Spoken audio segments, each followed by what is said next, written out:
Yo, hello, what's up mga sangkay? This is me. I'm back for another vlog today. Kamusta po kayong mga kababayan? At ito, mga sangkay, pag-usapan po natin itong galaw ngayon ni Sandro Marcos. At actually, mga sangkay, ewan ko kung totoo ito si Sandro Marcos daw yung usap-usapan ngayon napapalit bilang speaker. Ewan ko lang kung totoo yan mga sangkay. But anyway, meron po siyang gagawin ngayon na matindi. No, para po matigil na itong matinding kalokohan ngayon sa ating pamahalaan. At ito pag-usapan po natin. Anyway, bago tayo mag-umpisa, sa mga hindi pa po dyan nakakapag-subscribe dito sa ating YouTube channel, makikita nyo po yung subscribe button sa baba ng video na to. I-click nyo lamang po yung subscribe, i-click ang bell, at i-click nyo po yung all. Sa mga nanonood po sa Facebook, syempre, i-follow nyo po yung ating Facebook page. Okay, mga sangkay, eto. House Majority Leader Sandro Marcos. Ito Ito yung balita mga sangkay ngayon na itong si House Majority Leader Sandro Marcos, ang panganay na anak ni PBBM, nag-file daw po ng bill sa House. Ito po ay Bill 3661 seeking to disqualify relatives of public official up to the 4th civil degree from entering into government contracts. Government funds are meant to serve the Filipino people, not to enrich relatives. Ayan mga sangkay. Ayan nagiging problema kasi dito sa atin. Ito matagal na po itong kalakaran. Yung iba kaya po tumatakbong mayor, o di kaya councilor, o di kaya congressman, governor, not because they are willing to help the Filipino people. Okay? Hindi po talaga sila tumakbo para po dahil concerned sila sa mga Pilipino o sa mga taong nasasakupan nila, kundi sila po ay tumakbo mga sangkay dahil nga po may mga agenda po sila na pansarili lamang. Kaya nga po ngayon mga sangkay nagkakabistuhan. May mga mayor na may mga kamag-anak po mga sangkay, sila po ngayon ay mga kontraktor. Siyempre kapag mayor ka, hindi po exempted dito yung mga mayor. Hindi lang kasi ang kontrata para sa mga miyembro ng, para po sa DPWH.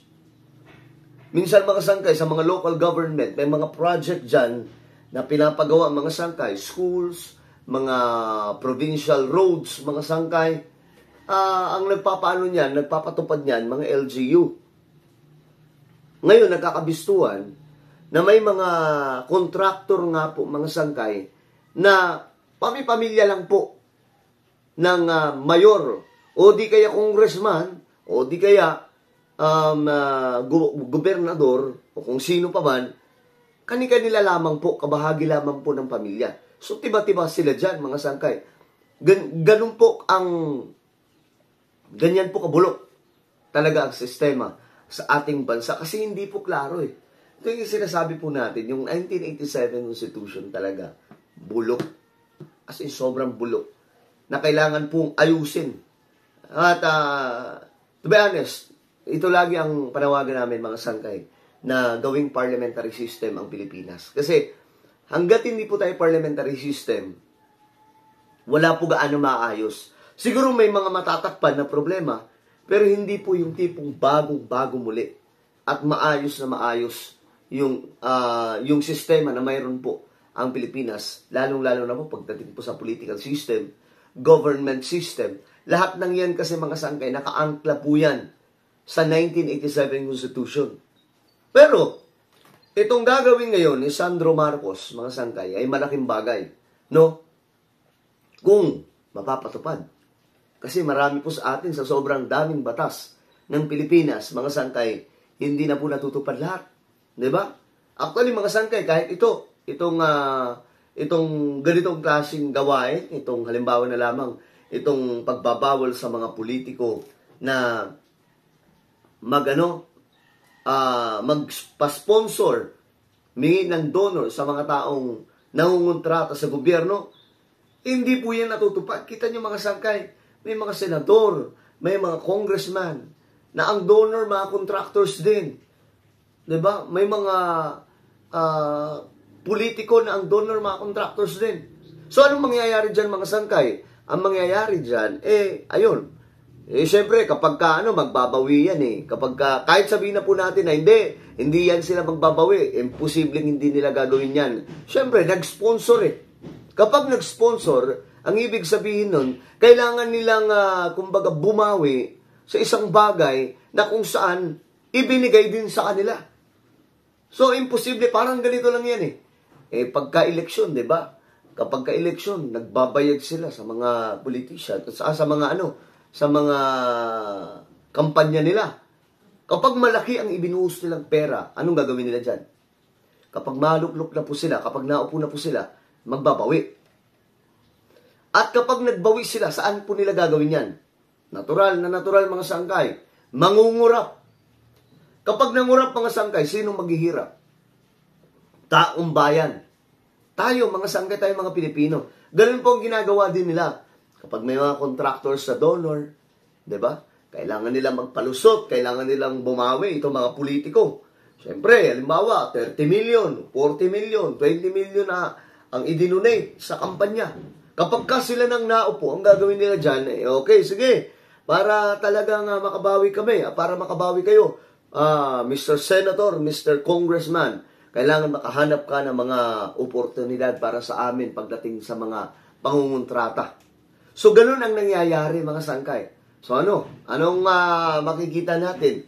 Ayun na, magkakaroon na po sila ng sandamakmak na mga proyekto, sandamakmak na mga project, mga sangkay, na kung saan kitang-kita po, mga sangkay, na may mga ghost project pa, na may mga substandard project pa.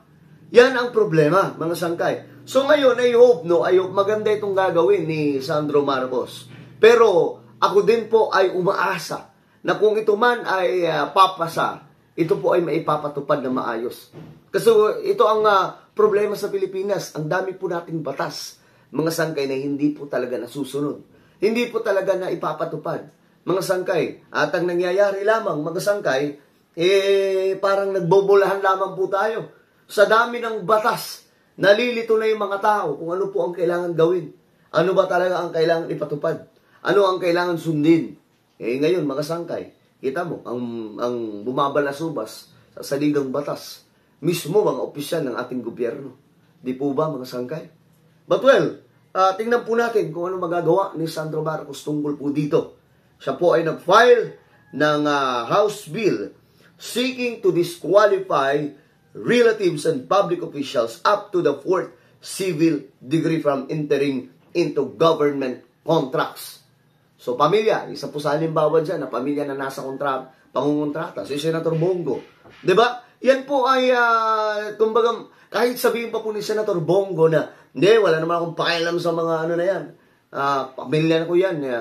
Sila ang may-ari niyan. Hindi naman ako. Senador ka Diba? Maglulukohan pa ba tayo dito? Inaiisip nyo ba? Naiisip ko kung anong pwedeng gawin ni Senator Bongo para sa kanyang pamilya. So, umagasang kay ganong klase. Well, ano po ang inyong opinion? Ano po ang inyong nais parating sa itong ipina-file na House Bill ni Congressman Sandro Marcos? Comment down below, mga sangkay. Huwag nyo pong kalimutan na i-subscribe yung ating YouTube channel.